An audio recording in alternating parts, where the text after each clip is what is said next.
Trauma sebetulnya bukan sesuatu yang tidak bisa disembuhkan. Artinya sebenarnya by teori ya, trauma itu bisa hilang dengan waktu. Tetapi dalam pemrosesan traumanya ini sendiri, waktu yang dibutuhkan ini nggak jelas berapa lama. Di dalamnya adalah kemudian berkembang ilmu yang namanya psikoterapi yang bisa mempercepat waktu healing dari trauma itu. Gitu. Tapi tidak pernah kita bisa duga dan kita bisa raba seberapa cepat. Karena setiap orang punya kemampuan yang berbeda dalam mencerna.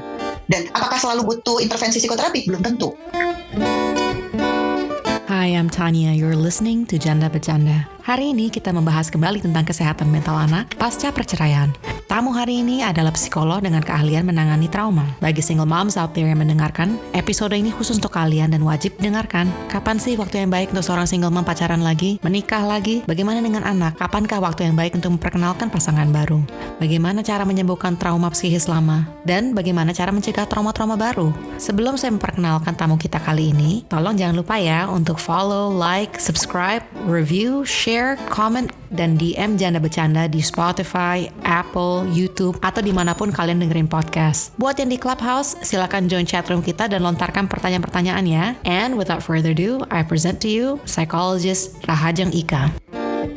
Saya mengajak Mbak Ika untuk datang ke podcast Janda Bercanda karena di Janda Bercanda ini sesuai dengan namanya ya, banyak janda yang banyak juga orang tua tunggal, dan karena kasus-kasus perceraian jadi traumanya bisa untuk di keluarga, bisa dari yang mild dari memang karena trauma dari perceraiannya itu sendiri, tapi bisa juga karena memang ada kekerasan dalam luar rumah tangga sebagai salah satu alasan untuk kenapa ada perceraian. Nah, ini yang mungkin satu hal yang saya mau tanyakan dari imbasnya perceraian terhadap anak, dan itu pun sendiri sudah menjadi bentuk trauma, dan juga untuk anak-anak yang menyaksikan KDRT atau mengalami KDRT mereka sendiri kepada mereka. Jadi mungkin dari mana kira-kira Mbak Ika mau mulainya, Mbak? Manusia pada sebelum mereka menjadi orang tua, mereka kan juga jadi anak-anak. Nah, sebetulnya dari sanalah segalanya berawal. Ketika kita sendiri masih anak-anak, ketika itulah kita sudah membangun template tentang diri kita. Jadi kalau ditanya dimulai dari mana, sebenarnya dari ketika orang tua ini semua menjadi seorang anak. Kecenderungannya adalah ketika mereka punya trauma dalam kehidupan mereka sendiri di usia sebelum puberti terutama. Sejak sebelum puberti sampai after puberti sebelum 17 tahun. Itu pada masa itu perkembangan otaknya masih sangat terbatas. Karena perkembangan otak yang terbatas, maka kemampuan manusia mencerna informasi juga terbatas.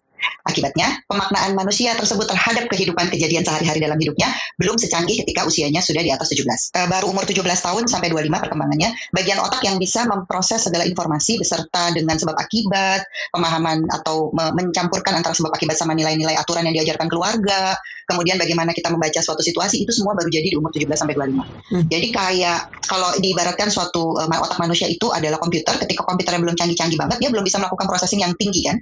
Sehingga di saat itu banyak luka yang dia simpan. Luka ini kalau tidak pernah diproses, tidak pernah dipahami, tidak pernah dimengerti sebagai suatu bagian dari kehidupan, kelak membuat dia bingung ketika dia harus berfungsi sebagai orang tua. Karena umumnya luka-luka ini berasal dari nilai-nilai yang berbeda antara yang dia pahami dengan yang orang tua masukkan. Gitu. Kan ketika kita mulai remaja aja kan kita mulai lihat ya, ada teman-teman kita yang punya aturan yang berbeda sama rumah kita. Kenapa dia boleh keluar setiap hari, aku kok enggak? Kenapa dia harus memakai baju khusus, aku kok enggak? Kenapa dia bebas, merdeka, rambut boleh diwarnain, aku enggak? Misalnya gitu. Nah, hal-hal itu kemudian mempengaruhi ketika si rambut berwarna ini kemudian lebih banyak teman. Maka dia akan mengasumsikan, oh barangkali perempuan yang lebih menarik itu adalah perempuan yang berwarna ya. Berarti saya nggak menarik. Dan rasa nggak menarik ini dia bawa terus sampai dewasa. Akibatnya ketika dia mencari pasangan, dia akan mencari pasangan yang apa adanya. Karena dia kan mempersepsikan dirinya nggak menarik. Dia melihat dia nggak terlalu menarik, sehingga dia akan cari pasangan, ya udahlah sedapatnya aja. Ketika kemudian dalam perjalanan hidup dia sukses, dia kemudian menemukan makna diri bahwa I am good person, gitu ya. Oh ternyata I am good looking. Oh ternyata orang-orang menghargai aku segala macam. Kemudian dia mulai merasa pasangannya itu kayaknya terlalu pas-pasan. Dan kemudian mereka mencari pasangan-pasangan yang menurut mereka tepat atau sesuai dengan mereka mau. Kira-kira gitu ya perjalanannya. Jadi kesalahan kecil yang terjadi di ujung depan, kemudian kalau nggak dibenerin akan membahayakan relasi dia dengan pasangannya dulu. Ketika relasi mereka berbahaya, muncul konflik kan di antara mereka. Konflik ini kalaupun tidak dibuka, konflik ini akan dirasakan oleh anak-anak. Mengapa? Karena anak-anak pada usia 0 sampai kira-kira sebelum 17 itu ya, mereka mengembangkan kemampuan yang hanya berdasarkan perasaan. Jadi tajam tuh rasa mereka memang. Mereka tidak pernah komentar, tapi ketika mereka lihat bahasa tubuh orang tuanya beda, mereka udah langsung khawatir. Mereka dengar nada suara bapak ibunya bicara berbeda, khawatir lagi. Gitu ya. Sampai akhirnya terjadilah hal-hal yang kemudian membuat mereka bingung, bimbang. Sebenarnya yang benar yang mana ya? Sebenarnya yang salah siapa ya? Mereka jadi ikut bingung seperti si orang tua yang juga bingung, tapi kemudian karena mereka belum mampu berpikir secara logika dengan sempurna, maka muncullah luka baru di hati mereka. Jadilah mereka anak-anak yang disebut dengan trauma. Trauma sebetulnya bukan sesuatu yang tidak bisa disembuhkan. Artinya sebenarnya by teori ya, trauma itu bisa hilang dengan waktu. Tetapi dalam pemrosesan traumanya ini sendiri, waktu yang dibutuhkan ini nggak jelas berapa lama. Di dalamnya adalah kemudian berkembang ilmu yang namanya psikoterapi yang bisa mempercepat waktu healing dari trauma itu. Gitu. Tapi tidak pernah kita bisa duga dan kita bisa raba seberapa cepat karena setiap orang punya kemampuan yang berbeda dalam mencerna. Dan apakah selalu butuh intervensi psikoterapi? Belum tentu. Gitu. Begitulah si trauma ini. Sesuatu yang kayaknya dari namanya kayaknya serem banget gitu ya. Trauma. Dan semua orang sering sekali memakai kata trauma padahal barangkali mereka belum trauma, mereka baru stres berat. Beda loh stres berat sama trauma itu. Bedanya dong. Perbedaannya begini. Kalau stres berat, stres itu kalau sumber stresnya ditarik, dia nggak apa-apa. Jadi misalnya nih ya, ada 2 orang terlibat perkawinan. Berantem tiap hari. Kemudian mereka bercerai. Selesai bercerai, si laki-laki misalnya sudah tidak ada lagi, si perempuan ini jadi tenang hatinya. Ketika hatinya tenang, dia nggak apa-apa, itu dan dia sudah oke lagi, dia bisa menjalankan semua tugasnya lagi dengan baik, nggak terganggu apapun. Therefore dia bernama namanya dia cuma mengalami stres berat akibat relasi yang nggak baik. Tapi ketika dia udah cerai, dia udah di hidup damai, karirnya udah beres, semua udah oke. Tapi setiap kali ada laki-laki yang mau deketin dia keringat dingin. Pas dia pacaran sama seseorang, terus kemudian dia tetap membayangkan orang yang kemarin. Dia tetap terganggu atau dia jadi punya kayak flashback dengan segala memori-memori dia yang dulu. Ketika dia lagi enak-enak tidur, tiba-tiba dia bisa terbangun karena merasa ditarik atau dipukul sama pasangannya. Padahal udah gak ada pasangannya. Therefore namanya trauma. Gitu. Itu perbedaannya ya, dan untuk yang mendengarkan bagus itu untuk tahu apa bedanya antara satu hal dan lainnya, antara stres berat dan antara trauma. Tadi kita lagi membicarakan mengenai anak-anak. Trauma di anak-anak itu kembali lagi kepada orang tua. Jadi kalau seandainya kita nih, saya sebagai orang tua tunggal, single mom, dan kalau pendengar lainnya ada yang single parent yang mendengarkan dan mereka sudah melalui divorce. Jadi kalau seandainya ada kekhawatiran, mungkin kekhawatiran anak itu stres berat ataupun trauma, apakah artinya kalau dengan menggunakan psikoterapi, anaknya yang harus di psikoterapi atau ibunya atau orang tuanya gitu loh, yang mana, atau berdua? Gimana nih ceritanya? Sebenarnya tergantung pada siapa yang merasakan ada masalah. Karena belum tentu dua-duanya merasa ada masalah. Walaupun kalau kita adalah satu keluarga, ketika satu anggota keluarga merasa ada masalah, anggota keluarga yang lainnya pasti terpengaruh. Sebenarnya gitu. Jadi ada 2 pilihan. Bisa ikut family therapy, di mana yang akan diubah lebih pada pola-pola komunikasinya, yang bisa jadi pola komunikasinya jadi rusak gara-gara ada konflik di masa lalu. Gitu. Atau psikoterapi masing-masing, terutama sih kalau di anak belum ada gangguan, ya orang tuanya dulu. Udah selesai belum nih luka-lukanya dari perceraian yang kemarin? Maksudnya gimana? Udah betul-betul ini belum? Udah benar-benar firm menjadi orang tua tunggal, itu kan sulit ya, berat loh. Dan orang-orang yang bisa menjalaninya adalah orang-orang yang kuat menurut saya, dan saya salut karena itu bukan sesuatu yang mudah. Tapi karena hidup bukan pilihan, ya nggak sih? Kadang-kadang kita harus menjalani suatu kehidupan ya bagaimana adanya itu. Maka kita harus menyelamatkan ketika sesuatu itu sudah terjadi, ya kita do the best di bagian itu. Maka orang tua lah yang lebih dulu harus menjalani psikoterapi. Supaya ketika orang tuanya membaik, nilai-nilai yang dia berikan pada anak, kemudian nasihat-nasihat yang dia berikan pada anak, sudah tidak berdasarkan ketakutan dia sendiri akan pengalaman buruknya. Gitu. Karena kan kadang susah ya Mbak, kita susah melihat sebenarnya ini pengalaman gue atau pengalaman semua orang kan gitu ya. Tapi karena kita sayang sama anak kita, pasti kita kan akan banyak pesan sponsor kan, dan lebih cenderung memiliki jangan begini ya, hati-hati begitu ya, dan lain-lain. Sementara si anak barangkali melihatnya, kenapa sih, kan belum terjadi, nggak usah lah, santai-santai aja, nanti aja, kayak gitu. Atau mereka sangat tidak nyaman sehingga mereka jadi tertutup. Nah, dua-duanya menimbulkan anaknya berarti udah butuh. Tapi kalau ditanya kalau belum ada masalah, kalau saya sih lebih cenderung gini. Seperti saya bilang ya, trauma kan juga hilang sama waktu. Nomor 1, coba cek dulu, beneran nggak ada masalah. Misalnya, anak kita berubah kepribadian nggak dari dulu waktu kita masih bersama? Dia adalah anak yang ketawa-ketawa, ceria gitu ya. Kemudian dia jadi pendiam. Pendiam loh ya, bukan serius. Karena ada beberapa karakter orang yang memang nggak banyak ngomong. Atau dia memang sudah serius dengan, misalnya umurnya memang udah dewasa, lalu dia emang anaknya lebih serius pada pelajaran atau apa. Jadi dia tahu apa yang dia kejar. Tapi dia nggak mampu mengungkapkan emosinya. Nah, kita cuma perlu waspada. Dia ngerti nggak apa yang dia rasakan? Apakah dia sudah bisa membedakan antara emosi marah, malu, marah, malu, sedih, dan lain-lain yang barangkali ekspresinya bisa sama loh. Ada orang kan yang kalau marah nangis, benar nggak? Padahal perasaannya beda. Sumber rasa itu mempengaruhi ininya kan, cara mengatasinya. Ya. Nah, kalau dia salah menangkap emosinya, kemungkinan besar di kemudian hari dia akan salah menerapkan cara untuk menghibur dirinya. Misalnya gini, ada anak-anak yang dewasa ini nih, kasus-kasus saya banyak sekali anak yang cutting.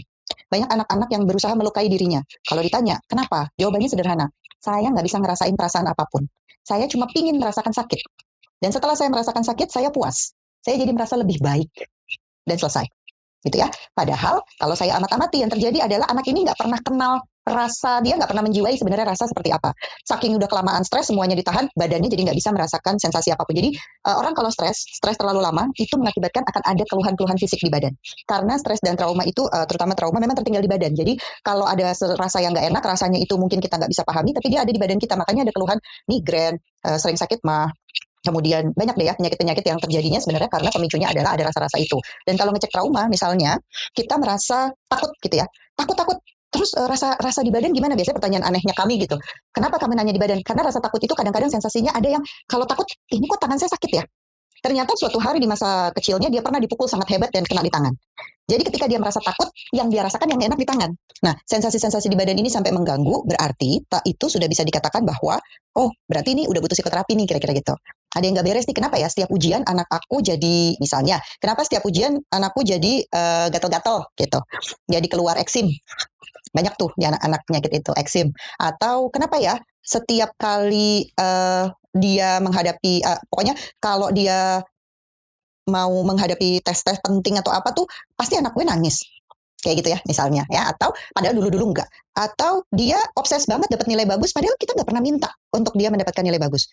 Tapi kayaknya kalau nilainya jelek, dia panik banget. Gitu. Nilai masih 9, di mana sebenarnya masih oke, bagi dia itu udah disaster, misalnya gitu. Atau anaknya yang biasanya apa aja cerita, tiba-tiba dia diem. Ya memang penyebabnya belum selalu pasti adalah perceraian, tapi normally itu seorang anak tumbuh dengan 2 orang tua kan, kita bisa bayangin. Ketika adanya cuma 1, barangkali ada kerinduan dia akan figur yang nggak ada ini. Tapi dia nggak bisa bicara mungkin, dan figur ini nggak harus digantikan sama orang itu. Ini yang suka salah juga soalnya. Kami selalu bilang seorang anak butuh 2 figur. Maksudnya ada figur laki, ada figur perempuan gitu loh Mbak. Karena figur laki-laki akan mengajarkan tugas-tugas sebagai laki-laki. Dan figur laki-laki, ketika kita mengambil keputusan, kita berpikir, cara laki-laki berpikir sama perempuan berpikir kan berbeda. Kalau anak kita laki-laki, dia akan membutuhkan belajar hal itu sama figur laki. Kalau anak kita perempuan, dia akan membutuhkan belajar hal itu sama ibu, sama figur ibu. Nah, hal ini yang suka disalahartikan sama semua single parents, sehingga kadang-kadang ada beberapa yang kemudian terburu-buru mencari pasangan demi untuk mengisi kekosongan figur yang kami minta ini, gitu. Padahal sebenarnya yang kami minta adalah figurnya, orang yang bisa mengajarkan peran-peran itu buat dia. Nggak selalu harus dijadikan ayahnya juga, nggak selalu dijadikan ibunya juga, gitu. Ya, oke.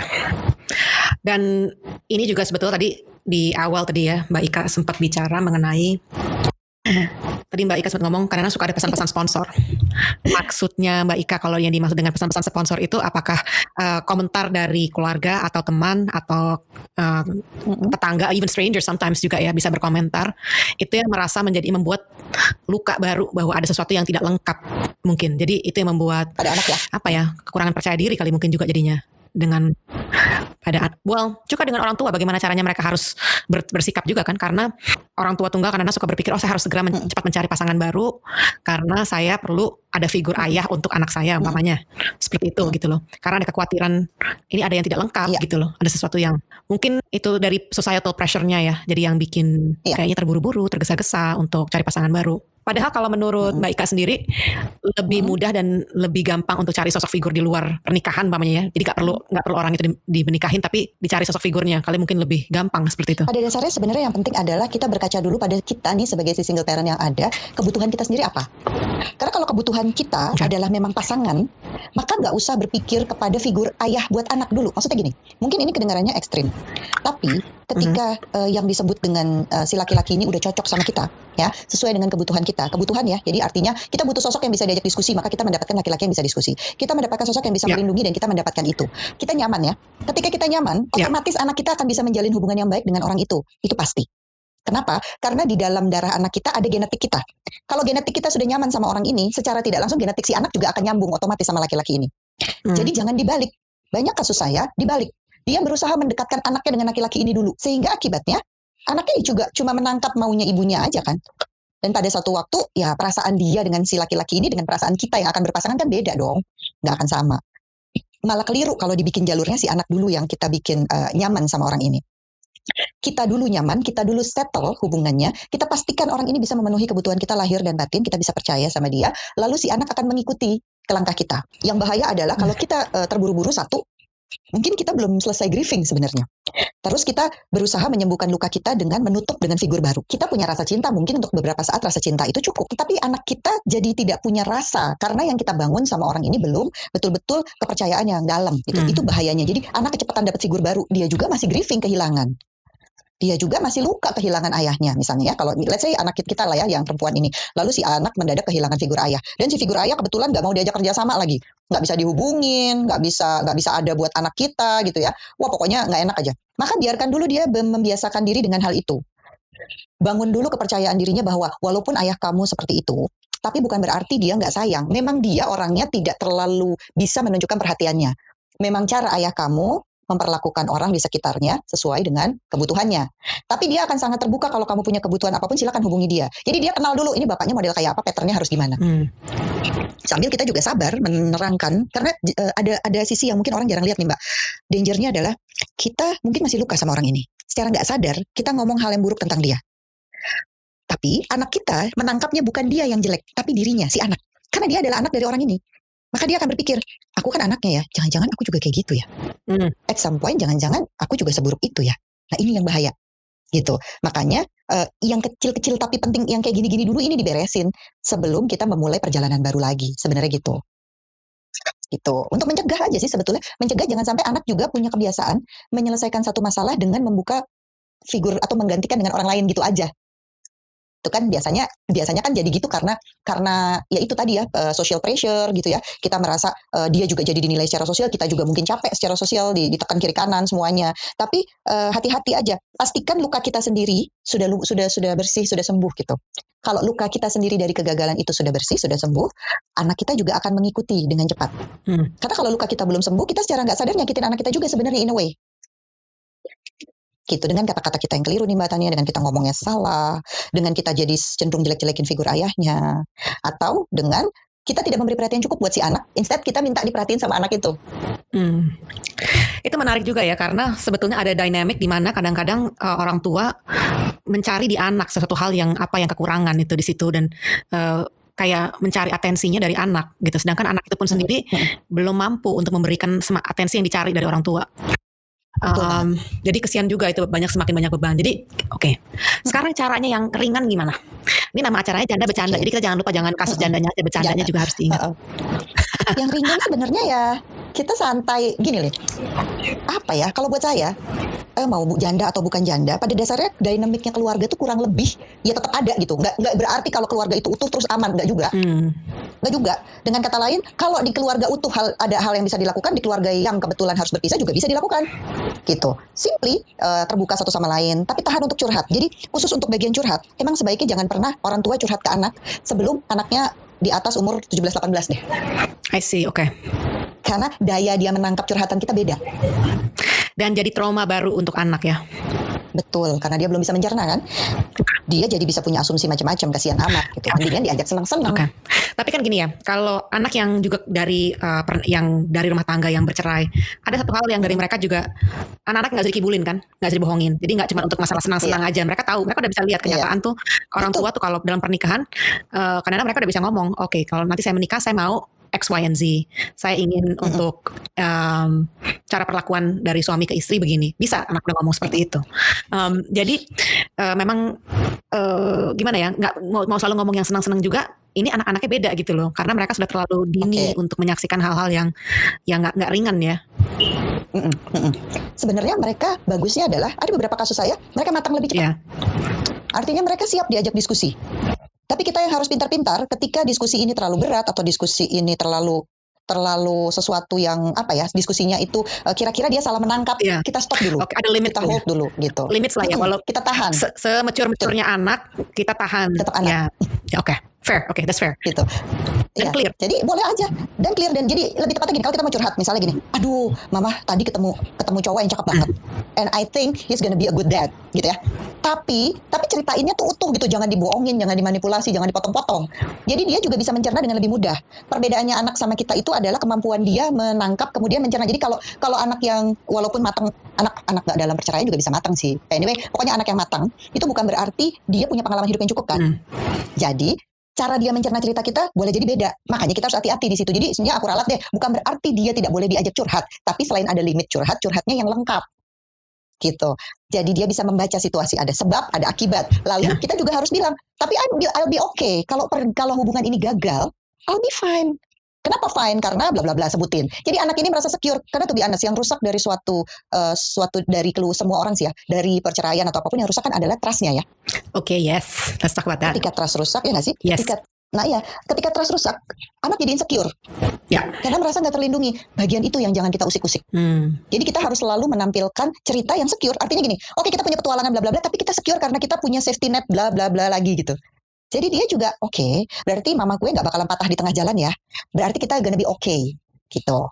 Jadi yang memang ini daripada segmen ini adalah mengenai trust after divorce for children. Ya, jadi memang itu penting sekali kita untuk menjadikan primary objective ya, untuk create that sense of security in our children. Dan juga untuk diri kita sendiri, kalau sebenarnya kita habis baru bercerai kan ada luka, dan kita sendiri juga mau ada sense of security. Jadinya jangan rushing into things, itu maybe is the most important step. Okay, so I think sebetulnya it's very clear cut and very straightforward. Kita belum masuk ranah untuk different types of therapy, different types of treatment yang that goes on in psychotherapy. Tadi Mbak Ika ngomong mengenai Mbak Ika sendiri punya subspecialty yang training untuk dealing with trauma. Tapi ini pun kita nggak ngomong mengenai that. Ya, itu pun belum sampai menggunakan senjata pamungkas yang macam-macam. Ini masih sederhana. Nggak perlu, kadang-kadang emang nggak perlu soalnya Mbak. Okay, so itu sebetulnya mungkin it's good news ya for a lot of people yang dengerin, karena kebanyakan kekhawatiran, gue takut nanti anak gue itu satu hari kalau dia juga punya keluarga sendiri, dia ada masalah dengan relationshipnya dia. Maybe kitanya sebagai parents don't worry about that first of all. Kalau sekarang kita memberikan a new foundation bahwa untuk new assurances, everything can be good for you, everything can be good for us, itu it's okay kali buat anak-anak. Maybe foundationnya dari situ aja kali starting pointnya ya. True. Sedikit tips, kalau kita baru mengalami divorcing ya, pastikan dunia itu masih membingungkan jadinya. Akan lebih bijaksana kalau orang tuanya yang datang untuk terapi, bukan terapi sih, tapi lebih ke konseling, untuk ngecek, gue damage di mana ya, bagian apa nih dari aku yang rusak. Jadi karena kan pasti ada, misalnya ya ada beberapa orang yang rusak itu adalah love-nya, karena dia jadi merasa bahwa dia tidak bisa dicintai. Ada yang rusak adalah worthy-nya, dia merasa unworthy, jadi dia merasa gue memang nggak berharga, gak bisa gue punya hubungan. Ada yang rusak adalah harga dirinya. Lain lagi ya. Maksudnya gimana cara dia nanti ada lagi yang rusak merasa prestasinya, karena dia dididik oleh orang tuanya pernikahan adalah sebuah prestasi. Jadi kita damage mananya nih yang luka gara-gara itu diberesin dulu. Simply supaya ketika kita bicara sama anak kita gak ada bocor-bocor halus lagi, gak ada bocor-bocor curhat-curhat yang belum curhat itu kan sebetulnya adalah sesuatu yang dibutuhkan karena ada permasalahan yang belum selesai tapi gak mau diadepin, gak mau diselesain. Akhirnya bocor deh, curhat dikit kayak gitu. Atau jadi sering curhat karena menghadapi permasalahan yang sama. Tapi intinya itu. Nah, kalau orang tuanya ke psikolog, dia akan kita ajak bicara tentang, oke, nilai-nilai mana berarti yang keliru kita terapkan atau yang terluka gara-gara hubungan yang kemarin. Harapannya ketika itu dibenahi, anak kita tidak perlu lagi mempelajari nilai yang salah. Gitu, karena kita boleh jadi kita masih emosi, kita sedih, kita kaget, kita malu ya. Lalu omongan kita terhadap nilai-nilai jadi berantakan, bisa jadi loh. Misalnya hari ini kita ngomong, pokoknya gak usah pacaran nanti sama laki-laki yang pekerjaannya bankers. Aduh, itu tuh pasti pembohong semua. Mereka tuh juga cuma ngitungin duit aja, nggak pernah merhatiin kamu, nggak pernah ngasih kasih sayang, nggak pernah ini, nggak pernah itu misalnya. Ya, atau jangan deh pacaran sama yang begini, karena ternyata kayak papa kamu tuh orang pendiam itu tuh nggak bisa ngomong, nanti kamu jadi nggak pernah dikasih bunga, nggak pernah ini, nggak pernah itu. Jadi mix up. Padahal yang terjadi pada suaminya juga bukan itu, gitu. Barangkali si suami jadi malas ngasih-ngasih karena ketika pertama kali ngasih diketawain misalnya sama istrinya. Sementara kebetulan si suami punya isu yang sangat dalam tentang harga diri. Kan laki-laki egonya gede ya. Jadi ketika harga dirinya kena, biasanya mereka langsung tersinggung, mereka langsung retrieve, dia langsung nggak mau ngapa-ngapain, dan dicatatlah oleh si istri bahwa ini terjadi gara-gara bagi si istri dia kehilangan perhatian suaminya. Bagi si suami, setiap dia ngasih perhatian salah melulu, jadi lama-lama capek. Tapi kan message-nya nggak nyampe di anak. Nah, ini yang sebetulnya bahayanya tuh di sini. Jadi ada kan kalimat kalau ibu-ibu zaman dulu ya, kalau ibu bapaknya cerai nanti anaknya juga gitu ya. Pernah dong dengar kayak gitu? Ya. Anak-anak from broken home biasanya malah. Ya. Tend to have another broken home family juga. Tapi sebetulnya itu terjadi karena ini. Jadi bukan berarti itu pasti terjadi, tapi kalau nilai-nilai ini nggak diberesin, nggak dibenahin, akan sangat mungkin si anak tumbuh menjadi orang yang seperti itu. Misalnya aku kasih contoh pendek aja. One of my case, ibunya divorcing, lalu ibunya bisa jadi manusia yang sangat tangguh, emang oke banget. Dan si anak kemudian tumbuh melihat ibunya oke. Anaknya juga nggak ada masalah sepanjang hidupnya, lalu dia menemukan pasangan dan dia menikah. Tapi karena ibunya sangat dominan, karena ibunya nggak pernah nikah lagi ya, karena dia sangat very dominant person, very successful person.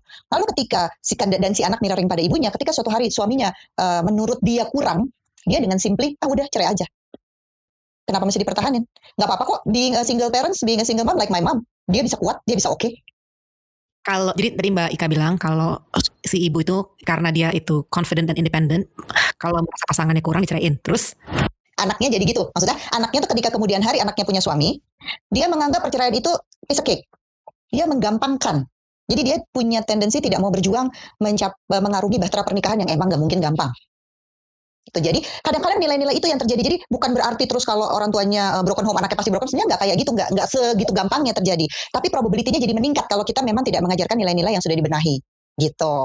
Ya, sebetulnya gini, mungkin juga the heavy discussion adalah mengenai mempertanyakan what is marriage to you and what is a good marriage to you and what values do you want to have in marriage. Ini basically the discussion between ibu dan atau single parent dan anak juga karena okay, so this marriage ended, you know, my relationship with your father or my relationship with your mother ended, tapi this doesn't have to be the case for you. So what is marriage to you? How do you define it? How do you see it as being successful for you? The more open that can be discussed, I think that can be more clear. Karena sekarang gini, banyak orang masih hari gini berpikir standar pernikahan itu sama dengan standar pernikahan zaman nenek kita, orang zaman kakek kita.